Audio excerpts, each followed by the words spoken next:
Welcome to this week's edition of Friday Night Fever, or should I call it Friday Night Freezer? Oh, yeah. Hey, I'm a funny man. Hey now. I'm Jim Holder alongside Andy Lee. Well, okay, maybe not freezing, but very, very cold. Yeah, compared close. to what we've had in previous weeks. We appreciate you joining us as always. Week number 13 of high school football, Andy. All playoffs from here on out, my friend. That's good. Teams move on or go home, but I didn't have to tell you that. But back to the weather. At least it wasn't windy where I was in the Golden Triangle. You add the cold temperatures and the wind, then it gets downright nasty. It was windy where I was early on at Boonville in 4, 5, and 6. That's where we're going to begin with our busy lad game of the week. Water Valley at Boonville, second round of the Class 3A playoffs. This is Blue Devils versus Blue Devils. Boonville, of course, their quarterback John Daniel Deaton, he was injured last week. He's out for the year with that back injury. So L.J. Shumpert at quarterback gives Austin Williams up the middle here for a 10-yard gain, and cheerleaders are all smiles after that play. Then Shumpert rolling out trying to connect with Dallas Gamble, but he is picked off by Isaiah White, and that will end the first quarter with no score. So Water Valley going to work. Blaine Clark rolling back to throw. He will find Jacob Welch. This will go for a completion. And then Water Valley continuing to move it down the field. It's the Wildcat here. Jacob Truss, the keeper, for a tough 5-yard run, made it 1st and goal. And then Truss going to give to Contarius Rucker for a 3-yard touchdown run. Extra point was no good, but all Water Valley in this one as they win 41-14. Boonville season ends. Great record for them, but Water Valley moving on to the second round, or actually the third round of the playoffs. Water Valley faces Houston in the next round. Houston a winner over MS Palmer. All right, staying in 3A, we go up to Tishomingo County.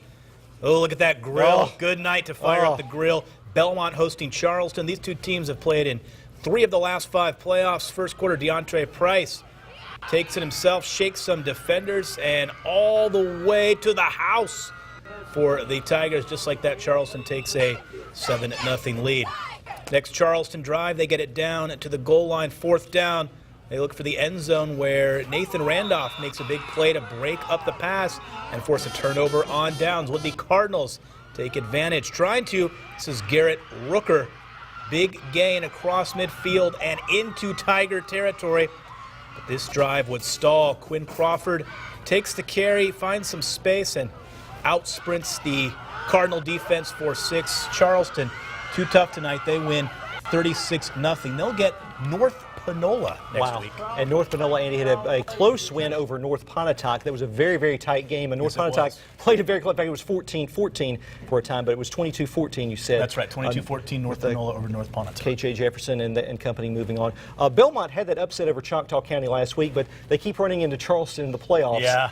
Did not score any points in those games. Did not score tonight as they fall 36-0, but a great job by Jason Coker and the Cardinals. So absolutely, great season. Yeah, Charleston moving on. All right, we're going to continue now. Let's move on to 1A. The first round kicked off tonight there. We're going to start with McAdams at Biggersville.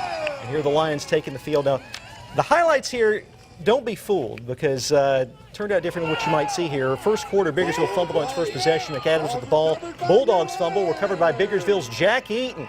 Great Caesar's ghost, Jack Eaton. He is muddy. And look at him here. He's still trying to get mud off on the sidelines. It was very, very muddy. But a nice play by Jack Eaton, and Lions ensuing possession. 4th down, fake punt. John Garrett, Overstreet, getting close. Ruled that he stopped short, so the Bulldogs would take over. On McAdams' ensuing possession, you'll see DeMarcus Gray. And this is a big carry. Looks like he might go all the way, but Quamon Davis is going to knock him out of bounds inside the 5. Set up a touchdown to make it 6-0. Now keep in mind, McAdams is in the lead, and it's going to be a theme here. Lions next possession, 4th down, they'll go for it. Percy Lewis knocking this one down. Lewis, by the way, 6'5", 275 pounds. Set up another McAdams touchdown to make it 12-0. It was 18-0, but Biggersville down 18-0. The Lions, after we leave, they come back. They roar back. Roar back to the Lions. Biggersville wins this one by the final of 46-18, and they are moving on to the second round. Yeah, next up for the Lions, the winner of this one, TCPS at Hollandale Simmons. The 3-time defending 1A champs are Simmons in a 8,000 game win streak. Not really that big, but a big win streak. First quarter, seems like it. Kai Holiday, finds Cooper Adair for a TCPS first down. That would lead to this field goal. That cuts into the Simmons lead, so TCPS on the board. But it wouldn't take long for Big Blue to open this one up. This Mississippi's Mr. Football for Class 1A, Demarius Turner explodes up the gut for the Blue Devils' second touchdown on the night. Simmons up 16-3 in the first. Simmons goes on to win this one 58-23. By the way, they extend that winning streak to 52 games. Wow. All right. To the Swamp we go. Coffeyville at Smithville. Our own Craig Ford shooting this one for us. He's, of course, a former Smithville football player. And 14-0 in the first. Seminoles, Octavian Miller starting this drive with a nice first down run. 2 plays later, Jabril Smith, and it was cold tonight. Chili getting the carry and carries it for 6 from 22 yards out. Touchdown Seminoles, and they extend their lead. You know what? Why not let Smith get the 2-point conversion? And here he is. And Smithville extending its lead, 22-0 Knowles. Second quarter now. Pirates using some tough running into Smithville territory, trying to get a first down. Not a lot of luck on that carry. Michael Campbell's team stepping up. Coffeyville goes for it on 4th and 2. Seminoles defense, smother them. Tucker Hood, J.D. Strevel team up for the stop. In the end, Smithville winning big. They're moving on. 44-0 is that final. Seminoles get Okolona in the next round. Wow. Chieftains 24-16 winners over Ray Brooks. Let's move on to the first round of the Class 6A playoffs. Chris Jones leading the Starkville Yellow Jackets onto the field. Jackets hosting South Panola. Tigers get the ball first, and Janari Dean, good things happen when he has the rock generally, carries a host of Jacket defenders for a South Panola first down. Ricky Woods, former Starkville coach, back with in his second tour of duty with South Panola, and then Dean breaks free through the line, 61-yard touchdown run, and just like that, South Panola with a 7-0 lead. Would they pull the upset? No, they would not pull the upset. Starkville comes right back. Big play here, Luke Altmaier, play action. Rifles one to Rufus Harvey. Listen to this man Rufus. He knows what he's talking about. That's a first down. That was the place to be on the Starkville sideline, that space heater. And then Dreek Clark caps off that opening drive. Fools me a little bit, but that's a 3-yard touchdown run for Dreek. Starkville wins this one 37-7, and they will get Horn Lake in the next round. Tough matchup. All right, Madison Central at Oxford, and the Jaguars wearing decals in honor of Jeremiah Williams, the Greenville player who passed away today. Of course, Madison Central and Greenville played last week. He was injured in that game. A nice gesture there by the Jaguars to honor him. Meanwhile, in the game, here's Jimmy Holliday to Creek Robertson. Up the creek, 42-yard gain, yes. Then Luke Arnold taking the option himself. He'll run 14 yards for the first score of the night. Madison Central, Jaguars, right in front of our own Torrey Reeves, makes it 7-0. Then Oxford trying to answer. John Meager finding Jeremiah Pegues for a 13-yard gain, and he will convert that into a first down. And then Meager back to throw. Nothing meager about this. He's going to scramble for, 32 yards. He did this last week against Tupelo, and here he goes again, except this time staying in bounds. It's a first down. And after missing his first attempt, Jack Tannehill connecting on a 32-yard field goal to cut it to 7-3.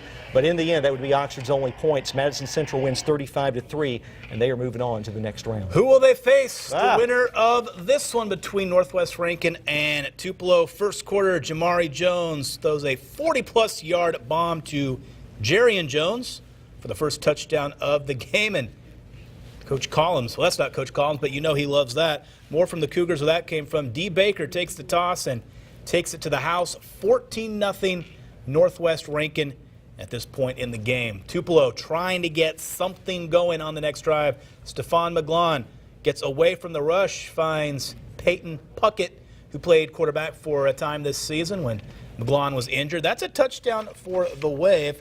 PAT no good. 2 drives later, McGlon and fumbles. The Cougars are there, and it's a scoop and score for Northwest Rankin. 21-6 NWR at that point in the game. The student select section, they're feeling it. Got the red, white, and blue for Veterans Day. But why stop there? And you have to love this Jones to Jones play. Well, if you're a Northwest Rankin fan, I'm just reading the shot sheet. 28-6 Cougars at that point. Then D. Baker tacks on another one to make it 35-6. And all Northwest Rankin, they win this one 52-13. Those injuries and everything, Tupelo could just never get untracked this season, it didn't seem like, especially after the early going after that Meridian game. So, but that's how it goes. But they are in the playoffs, and they are short. 6A, man, that's short, it's very, very tough. Grind every week. Every grind, every week, it certainly is. So anyway, Tupelo, they will find season. Northwest Rankin having a great season. We'll see what happens. Could see them in Hattiesburg. We shall see. Every week we have our Instagram contest that decides our band and cheerleaders of the week. And okay, we've had the trend for the most part. The school that wins Band and Cheerleader of the Week is the school that winds up not winning the game. Right. So we knew Blue Devils were going to win one way or the other. Well, Water Valley won the game earlier that we showed you. Well, Boonville won Band and Cheerleaders of the Week. They got the most likes, had a lot of votes. But we appreciate everyone voting as always. Continues. The trend continues. All right, so we're going to hear from the Boonville Band in just a little bit, but right now the Boonville cheerleaders are going to take us to the break. We are BHS here, and you're watching Friday Night Fever. Woo!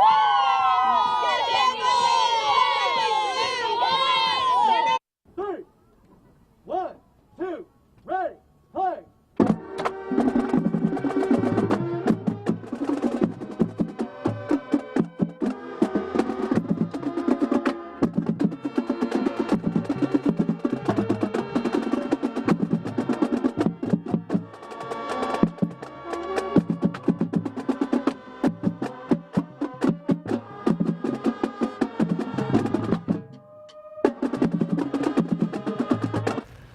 All right, our Band of the Week from Boonville High School. They won Band and Cheerleaders of the Week. Water Valley, they won our Game of the Week, and that's just kind of how it's gone this year. It has. Earlier, I saw a clip on the internet of a high school band from Texas playing Baby Shark. You probably don't know what Baby Shark is. I don't. If you have Well, little kids, well- anyone out there with little kids knows. Well, Matt knows. I was hoping to hear Baby Well, Shark. I know of Baby Sharks. I don't know Baby Shark, but you dads. Yeah. You dads. Learn it, live it, love it. I've been hearing my ear now. Okay. All right. I was hoping to hear that, but maybe next week. Well- one of those bands out there will play Baby Shark. Okay. We'll ask for that. It's a request by Yes. request by Andy Lee. Hey, it's Friday Night Fever, and it's Jim and Andy. We're continuing with our highlights. Oxford moved up to 6A a couple of years ago, struggled at first, got into the playoffs this year. Lafayette County moved up to 5A, struggled last year, but in the playoffs this year, first round at Germantown. And here we go.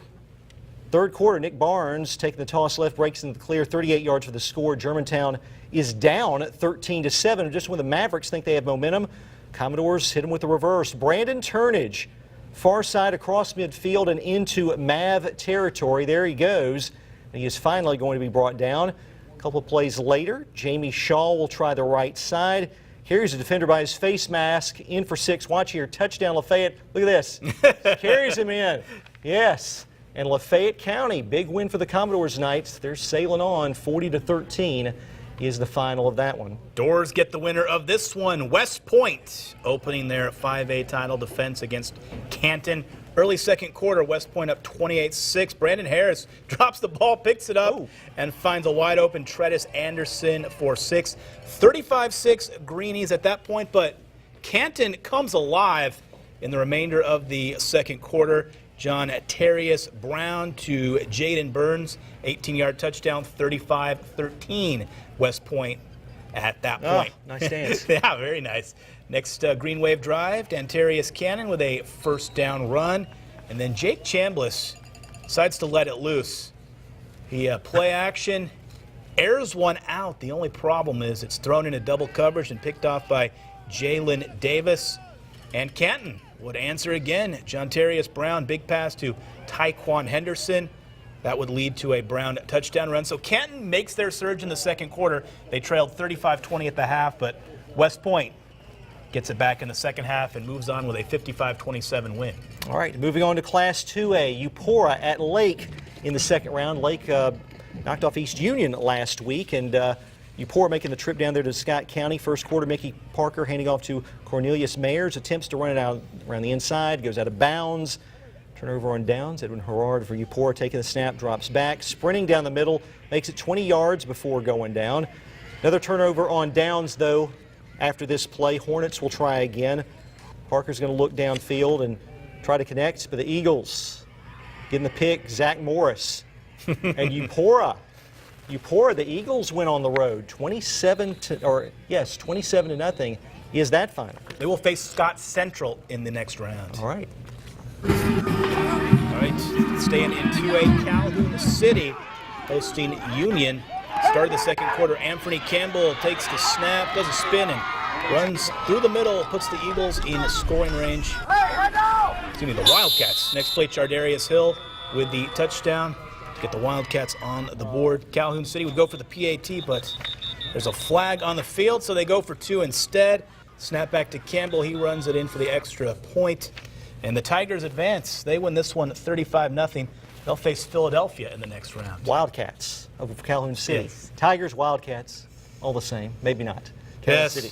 Calhoun City, big win for them. All right, time for our social media center. WTVA's Daniela Oropeza. She's checking out what's happening on Facebook, Twitter, and Instagram. What's going on tonight, Daniela?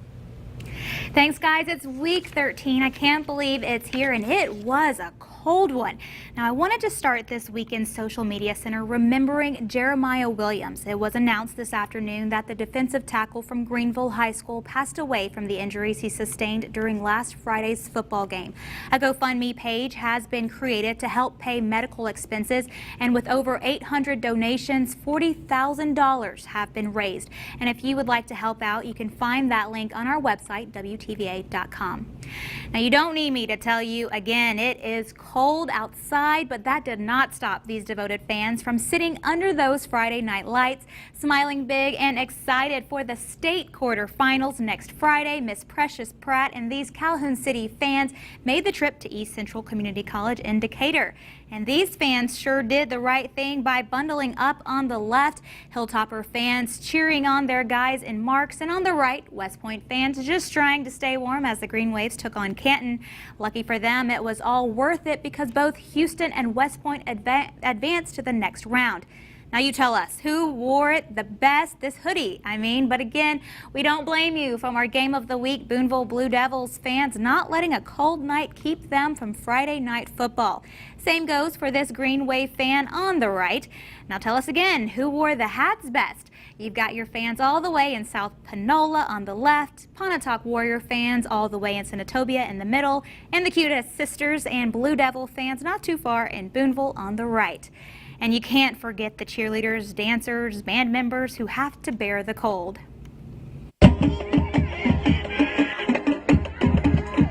Nikki Lucas sending us this Snapchat of the Water Valley Band saying they are still doing it though it's cold. And from Boonville, South Panola, and Calhoun City, these cheerleaders not letting a cool breeze mess up their pep. And Blake McMullen doing it best and saying it best, tagging us on Twitter saying frozen victory. Eupora moving on to the next round with a 27-0 win over Lake. Also tagging us on Twitter, the proud Pontotoc Warrior fans, the Santana Townsend. Now this week's Flashback Friday goes to Trendon Gillen, who was a senior on the Amory football team. They didn't play tonight, their season is over, but Gillen's mom sent me several pictures. Had to say sorry. Check these pictures out. Gillen has a big support fan, and she sent us several pictures. A lot of family and friends showing out for his final game. We even had to make 2 separate videos for this. Check this out. He has one proud mom. Thank you so much for sending those to us. Keep sending in those pictures, those videos. We love to see them. We have a few more weeks left, but keep them coming. We'll see you next week. All right, Daniela Oropeza, great job there with the social media center. And Precious Pratt made her weekly appearance. Yes. We're glad to see it early on. She's usually later, but she was I early know. on. Yeah. Front and center, Exactly. leading things off. She may host one week. I don't know. We'll should. see. Friday Night Fever, let's continue with the highlights. We've got to move on to the Class 4A playoffs now. Knoxville County at Greenwood. Bulldogs come out fired up and opening quarter in this one, opening first quarter. Tigers back to throw, but Devin Anderson with the sack. Later the Bulldogs trying to get something going. Walter Ivory, the first down inside Tigers territory. The drive coming to a halt, though, when Marlon Wyndham, I'm foreshadowing, but Marlon Wyndham coming up with the interception, but Greenwood getting the win at home tonight. Greenwood moving on 20-0 is that final. Bulldogs will face Corinth in the next round. Corinth, a 48-20 winner over Rosafort. All right, 1A South action. This is East Marion at Noxapater. Eagles up 6-0 in the first quarter. K.D. Carter with a handoff to Raheem Hathorn. He gets the first down, legs churning near midfield. Same drive. Josh McClendon around the left side, up the sideline, puts the Tigers deeper in Eagle territory. However, the Eagles defense coming up big and tackle for a loss there. In the end, East Marion blanks Noxapater 26-0. You saw Nanawaya Noxapater last week, Andy. Nanawaya at home tonight against Resurrection Catholic, and we go to these highlights. Again, this is in 1A South. Warriors up 20-0 heading into the third quarter. Shy Moore with the ball, doing some weaving, eventually finds his way down the sidelines, and the ball comes loose, but the Warriors have a first down, and then Donovan Turner going to take the handoff, keep it himself. He's got some room to run. Good for another Warriors first down, and that sets up this play. Turner extending with his legs, finding someone, hits Dion Hickman in stride. 27-0 Warriors at that point, and Nanawaya, they're rolling. 48-0 is that final. All right, Andy, some other finals, some games that we didn't see highlights of. Let's roll through those very, very quickly. Yeah, 4A, Pontotoc 31, Senatobia 6, Louisville 52, Clarksdale nothing. Louisville Pontotoc meet in the next round. Corinth 48, Rosa Fort 20. In 3A, it was Houston 14, MS Palmer 12. Winona wins over McGee 27-12. In 2A, Philadelphia 39, East Webster 19. Okolona 24, Ray Brooks 16. That sets up the Okolona-Smithville showdown next week. And that was the game from one of our games of the week from earlier in the year. Also mention real quick, MSU's men's and women's basketball teams get wins tonight. Ole Miss's women lose, and also MSU's soccer team, first time in the NCAA tournament, but they lose to Lipscomb, but a great season for the Bulldogs. Also had some high school basketball scores as well, and many other things. We're going to post those later at WTVA.com. That's going to do it for this week's edition of Friday Night Fever. Andy and I are going to stick around until we get it right. Friday Night Fever on Fox begins on WLV shortly. Have a great night. Take care.